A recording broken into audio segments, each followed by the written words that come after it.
Dans les années 50, on pouvait encore trouver des cartes postales vantant les prostituées de Bou Saada. Dès 1830, l'accès à ce supposé paradis sexuel va être résolu par l'application méthodique du réglementarisme. L'Algérie va devenir un véritable laboratoire dans lequel on va pouvoir tester les mesures phares du système, tout en y ajoutant une création de toutes pièces.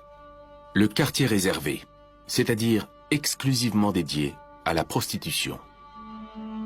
Et donc ces quartiers réservés vont devenir de véritables usines à vices, comme on les appelle à l'époque, c'est-à-dire des villes, des quartiers clôturés de murailles avec un poste militaire ou policier pour en garder l'entrée, dans lequel sont réunis, nous dit-on, l'ensemble de la prostitution officielle d'une ville.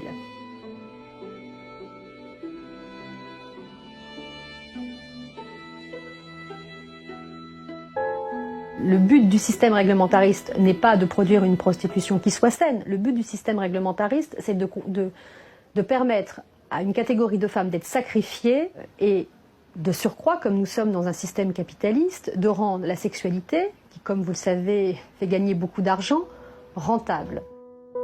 La colonisation et les guerres coloniales ont été vraiment des fabriques d'une nouvelle virilité. Or cette virilité, elle s'exprime de deux manières.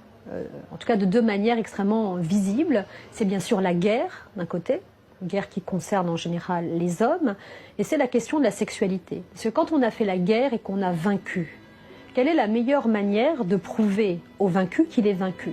C'est en